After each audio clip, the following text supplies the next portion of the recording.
This tutorial is on the making of this beautiful kimono dress with keyhole designs on one side and side slits on both sides.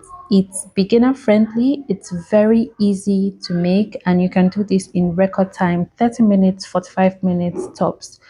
Okay, I do believe this is something you would love to watch to the end, so let's get right into it. And if you haven't subscribed, please, this is the time to. Thank you.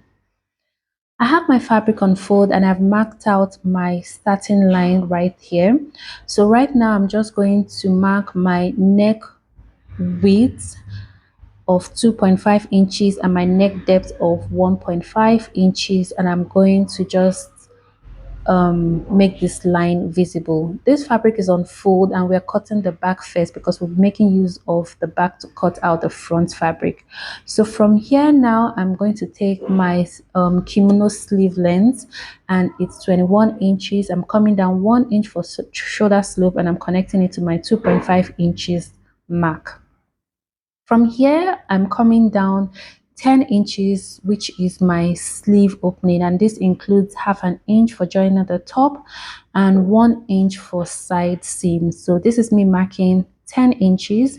I'm just going to measure whatever I have from the top here, 11 inches, and I will also mark it out on this point.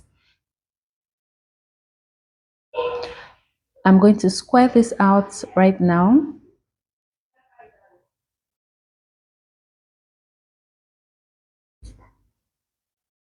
So now this is going to be my chest line. This is where I'll be imputing my bust measurement. A quarter of my bust measurement is 9 inches. So I'm going to impute 9 inches here. And I'm going to be adding 4 inches for allowance and side seam. So the total of whatever I have here, which is 13 inches, I'm also going to be transferring it to the bottom of this dress, 13 inches as well. And I'm going to be transferring it to the hemline as well. So I'm going to square this out right now. Here I want to create my kimono curve. I'll come down 2.5 inches here and go in 2.5 inches here, and I will just create the kimono curve, sleeve curve.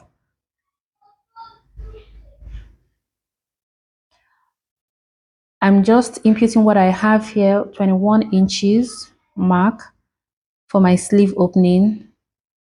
And I don't want it to be straight all the way down, so I'm going to come in by 1 inch just so that my sleeve is slanted a bit, and I'm going to connect it to my shoulder line. And then we can proceed to cutting now. I'm not cutting out the back neckline just yet because I need this intact for me to cut out the front piece. So I have my fabric, my back fabric placed on my front fabric, and the front fabric we're working with is net-like. It's a net fabric, okay? So this is what we have right now. I'm just going to cut out exactly what I have on my back fabric for the front fabric. And I can cut out the back neckline right now. So I'm done cutting and I want to determine the depth of my front piece opening.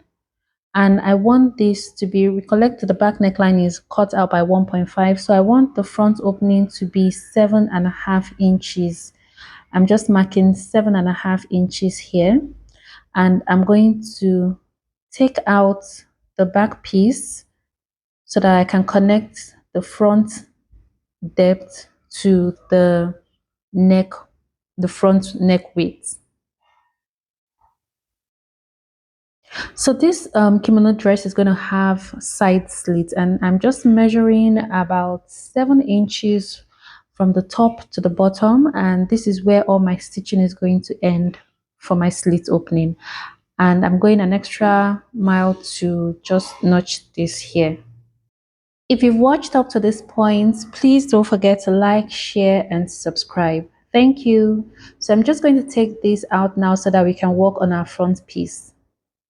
So right now, this front piece is going to have like an Ankara band all the way, and all the way around it, and that band is going to measure 2 inches. It's going to be 2 inches wide. So I want to take out 1.5 inches from this net fabric, okay, so that I can accommodate my 2 inches band.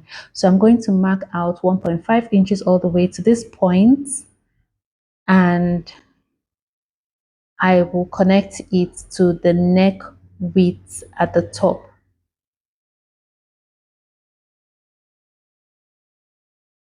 So after doing that, the next thing to do now is to join the front piece to the back piece on the shoulder line using 1/2 inch, and also the side seam. And don't forget to stop where we made our notching for the side slit. After stitching, this is what we have, all neat and well laid out. Don't forget to notch your armhole so that your outfit is relaxed. Then you have to measure what you have from one side of your kimono to the other side of the kimono, and that will be the length of your band. The width of my band is 5 inches. I bent in 1/2 inch on both ends, and I'm going to be attaching it to both sides of my kimono. So that is what I'm going to do right now. After stitching, this is what it looks like up close. Okay, I stitched it in a way that I don't have to weave the loose ends. Working on the keyhole design right now, because of the nature of this fabric, I'm going to be marking out my circles with the use of a pattern paper. And also you want like something round as per the size of the keyhole that you want. So this is me I have my paper unfold in about 8 pieces, and I'm just marking out the circle that I want, and I'm also coming out about 1/4 inch.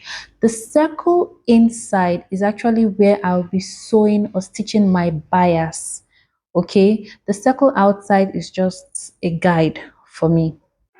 So I have, at the end of the day, I'll be having about 8 pieces, which is just fine.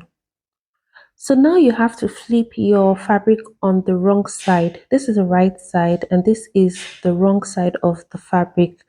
So I'm just going to be doing this keyhole design on one side. You take one of your circles and then you just place it wherever it is you want to place it. So you can measure this out evenly. It all depends on you. So I'm just placing each and every one of them. I'll be using at the end of the day about 6 circles, so I don't want it to be looking too much. Place it down neatly. And then these are bias strips that I'll be working with. 6 of them, different colors. What I'm going to do is take one bias strip and I will leave about 1/2 inch before I start stitching. Okay, and then I will stitch round, and when I get to this point I will leave about 1/2 inch of a bias strip and then I will stop. So I will just sew this round now from here all the way around, and then just like I said before, I will stop here and leave about 1/2 inch of my bias strip so that I can join both ends together at the end of the day. So I'll do that for each and every one of these. So this is just a visual of what I was talking about so that it's better understood. I'm sewing my bias strip right now. I left 1/2 inch before I started sewing. And don't forget we're stitching on the back side of the front piece. And then I'm leaving about 1/2 inch again when I get to the end.